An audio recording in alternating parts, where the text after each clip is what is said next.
Some speakers, they come in like a wrecking ball, and some speakers, they come in with a big bang. The Huawei Sound Joy, it came in with a little splash. Yeah, you could make it's all right here, it's all right there, but overall, a bit, for me, personally, I've got to keep saying, for me personally, because people are saying that to me, they like it. It's got a nice sound, it's nice and clear, blah, blah, blah. Well, I think they mean it's a bright sounding speaker. And bright normally means overly bright, it ain't neutral. And when you are a bright speaker, in my opinion, it has to be balanced with a deep bass. It isn't on the Huawei Sound Joy. We tested it against the Soundcore Motion Plus. It didn't come off too well. The Soundcore, 50% and below. It's getting to be a bit repetitive. We had this with the Dali Catch. It's okay. It's not a world beater, whereas the Dali Catch is up there. Problem with the Dali Catch is it costs 330 quid. This costs about 90 quid. Fair enough. But it ain't good enough below. It's okay below 50%, but it ain't good enough, in my opinion, for me to want to pick this up ever, really, because of all my alternatives to have a listen. So, wasn't that good against the Motion Plus. Did it against the Sony XB23, and the Sony XB23 made the Huawei sound like an absolute boombox, which was more of a reflection, I think, on the Sony XB23. So, to get a real handle and on speakers, then I think you would compare it to, because JBL, like, they've gone mono, full range driver, I'm not gonna say woofer, it's a full range driver, tweeter, slightly off-centered, so it's a left-sided towards the cutouts they've got around that passive radiator, so you can play it like that, although you won't be able to see it's Huawei. They do have little feet there, though you can orientate it that way, or indeed that way, it will sit nicely. Your volume up and down buttons all nice and clear there, and all the other controls on the back. And of course it's got NFC and the power button. And of course the big thing is massive lights. Oh, well, it's a thing around the top. It lights up a little bit. And if you shake it, it'll make a sound, because if you've got two of them, you can do that, and you can pair them in stereo, and that's a lot of fun, I would imagine. I've only got one. And no intention of getting, see, it thinks it's in pairing mode, because I shook it. So, it's a smaller speaker. Look, the JBL Flip 6. So we're expecting that to come off worst. We already know this is one that everybody seems to like, the JBL Charge 5. But, as we know, 2022, mono. Audiophiles of the world are screaming. But they're not watching my channel for sure if they're audiophiles. And maybe this is the most relevant comparison to get a handle on where does this speaker sit in the scheme of things in the portable Bluetooth speaker world. Let's go straight in. Have a listen around 50%. These are moderate listening volumes. Had a feeling we had something. Could have seen it in your eyes. Took a second, but I'm right here, waiting for you with open arms. How about you coming closer? We can do my place. Maybe we can try meeting up by 7. You'll be saying over, so it's guaranteed. I'll be forever thinking more about you and me.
around 55% volume. You can all see clearly the JBL Charge 5, the white line, out on its own in terms of bass weight, 90 Hz and below. It owns the arena. Sound Joy in Devialet mode, very strong in the upper bass and lower mids. That's pretty much its signature, along with that high end 6 to 10 kilohertz. Overall, along with the bass weight, the JBL Charge 5, I think it has the best overall signature, although it's also a little bit on the bright side. Moderate listening, volume's around 50%. Wow, wow, wow. The Huawei can go head to head with the JBL Flip 6. Now, is that impressive? I mean, it ain't got the JBL incredible turn it to the side and you can see a glowing red logo. They've just got a little one, and we don't even mind if you don't see it. We're going to put it camouflage green. You can just about see it against the background. If you do it that way, you can't even read it. And anyway, would you even know, without Googling it, how you pronounce our brand name, which is Huawei, which is apparently Huawei? Don't ask me. So, it's going head to head with the JBL Flip 6. Wow, wow, wow. Wow! Congratulations! When I say head to head, we're talking, it's got a bigger upper bass. But of course, it's a boosted upper bass, and it's still got more mid bass on the JBL Flip 6. The highs are about the same, the mids are about the same. They are very similar. Overall, it's a slight advantage to the Huawei. But look, can you spot something? That's a lot smaller than that one, isn't it? So, out on its own, the only one that can provide satisfying, rounded, deepish, obviously, they're not subwoofers, deepish in the world of Bluetooth portable speakers. Bass, for me, that makes it just that much more enjoyable. There's only one speaker I'm going to pick up if I've got an option to pick up all three. And do you know what? I have, because I own all three of these speakers. I ain't nicked them. I own them. I paid for them. I bought them. The likes of JBL. Do not send me anything for free unless they mistake me for someone else, which they did once, and they sent me a soundbar. Never got anything else again. There you go, but at least I got something. So, let's move up to real-world volumes. Around 70... Well, by the way, I need to point out, because you may have not watched any of my other videos on the Huawei Sound Joy. Why are you doing Devialet mode? Does it got other modes? So, just to quickly recap. Got three if you go into the app. There are three sound modes. Voice, where it's very flat, except they've got no bass. There's Hi-Fi, which is very bright with a big high-end 14 kilohertz peak. And then there's Devialet mode, but Hi-Fi mode is the default mode. Devialet mode, for me, is the most balanced mode. And they've got a 6 decibel, it says, gain for bass that you can, a little dial, and you can turn it around, but it's not really actual decibel gain. But it does improve the sound by taming the highs a little bit. So I do go plus 6 dB, and I do use Devialet mode, being the most balanced mode, for these tests. There you go. You didn't ask for it, but I told you just in case. Now, real world volumes, about 75% volume. Should I believe it? This time we can see an end. This is a brand new beginning. Just parted like we never did before. Cause we can't get over, don't you see? It was tough, but now we're free. Let's take our time and let's get wild. We can finally breathe and sing along with me.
inside and how I really care. Oh, lover, we still love each other.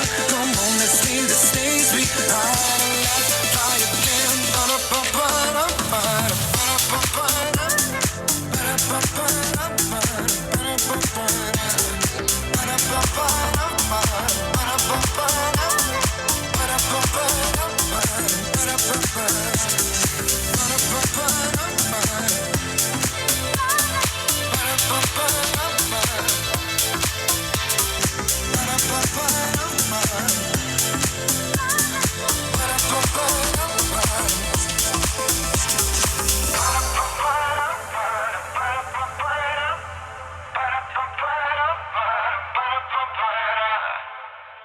Around 75% volume.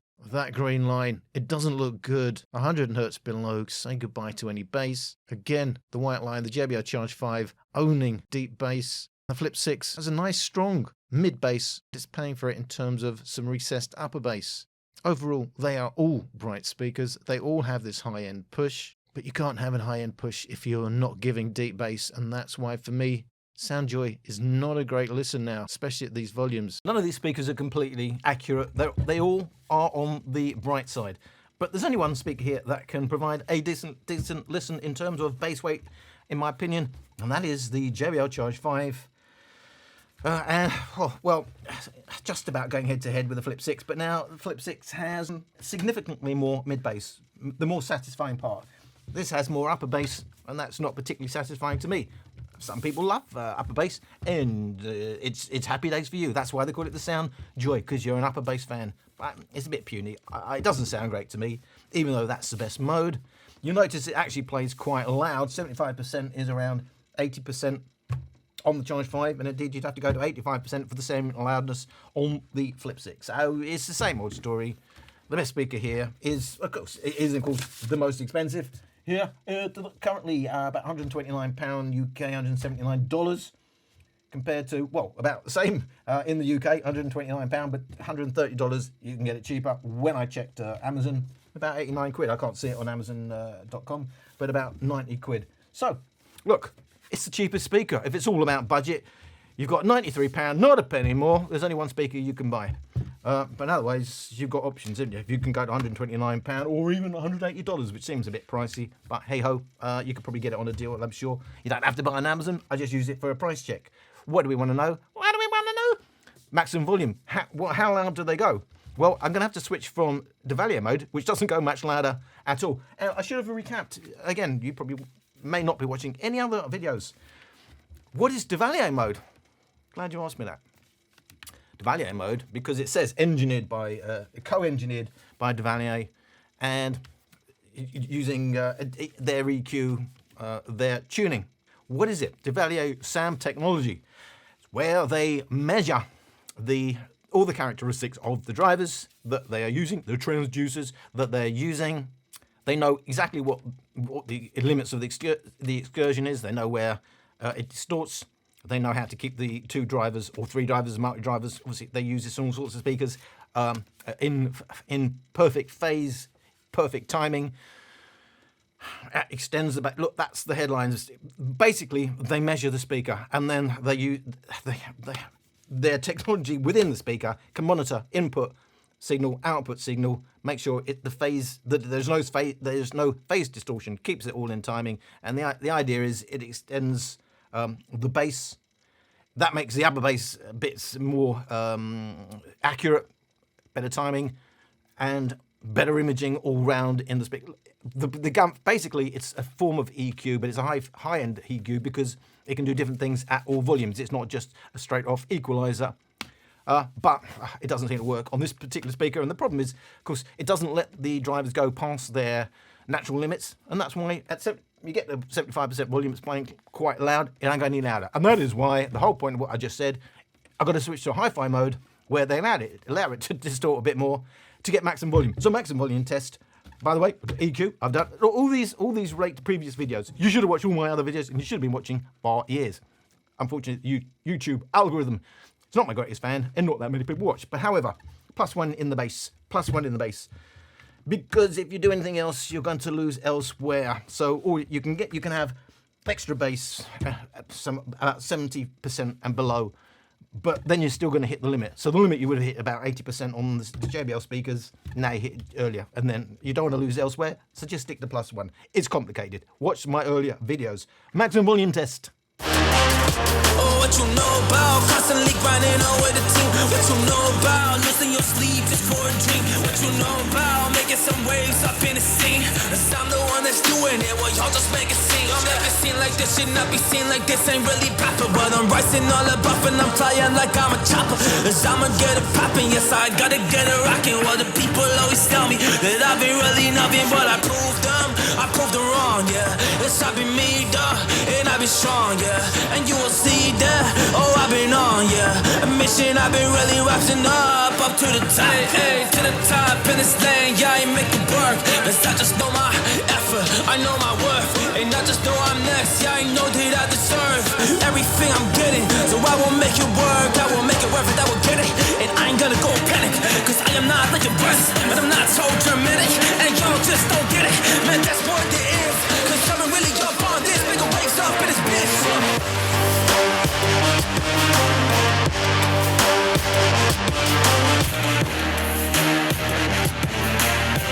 Hey, what you got?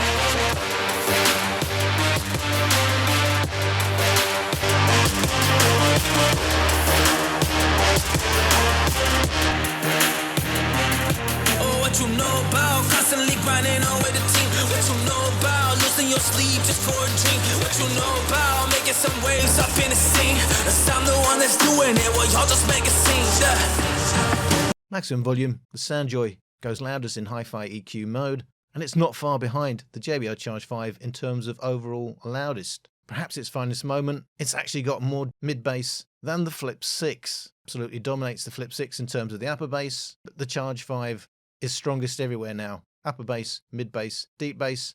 The JBL Charge 5 is strongest, it goes the loudest, actually has the biggest push now at the high end, simply because it goes louder.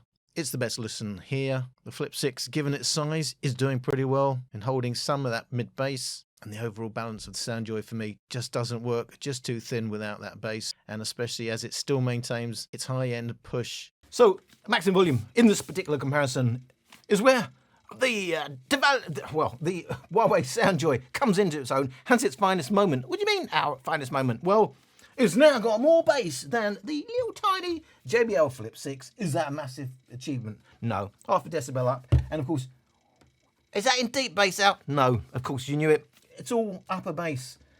We've actually still got more mid-bass, more satisfying bass on the JBL Flip 6. But as we knew all along, there's only one speaker for me to personally listen to. It's the JBL Charge 5. It goes the loudest, even though we switched to hi-fi mode and we're +6 gain, which is laughingly, they call a 6 decibel gain. It's not. That's ridiculous. Why are they saying that? I don't know. Hi-fi mode is not a great listen. It's a screechy mode. You didn't ask for it, but I thought I'd give you the proper reference on these speakers. You may well still say, you don't know what you're talking about, you like it. And as I said, there's only one real world test for all speakers. I don't care if they're 50 million quid or £1. You see what I'm doing? Smiling. Does it make you smile? Do you enjoy it? Job done. If you don't like it, you don't. It doesn't matter what the specs say. It doesn't matter if it's accurate. It doesn't matter if your neighbours are banging on the wall to turn it down because it goes so massively. Does it make you smile? Like many things in the world, if it makes you smile, it's got to be worth doing. As long as it's not illegal and as long as it doesn't annoy anybody else living within a reasonable vicinity of you. That's my comparison. The Huawei Sound Joy. To me, it's the Huawei sound disappointing. JBL Charge 5 for me, but not a bad speaker, but there are other options even in that size. But it's certainly the best JBL Flip speaker so far. They do have the best knockabout form factors, old JBL, and they got the best logo. They spend most of their money researching the best logos. And do you know what? I've said, well, I'll say it again, just in case you don't know. Did you know? Visual appearance of a speaker can skew your perception of how good that speaker is. That's why speaker tests should be done as a blind listening test, because you can alter the result of a test by how a speaker looks. JBL know what they're doing because they did those tests, and they've given us that massive logo. And Huawei, they've hidden their logo. They need to get into their research. Let's have the Huawei curve. I guarantee you it's going to be on the bright side if it's anything like this speaker. I thank you for watching, and I hope to see you in another video. I ain't about that life. I ain't about that life. Ain't no project wife, got my logic right, guess I'm not your type. I ain't about that life. I ain't about that life. Sorry, ma, I ain't get it right. I'ma just live my life. I ain't about that. I ain't about that life.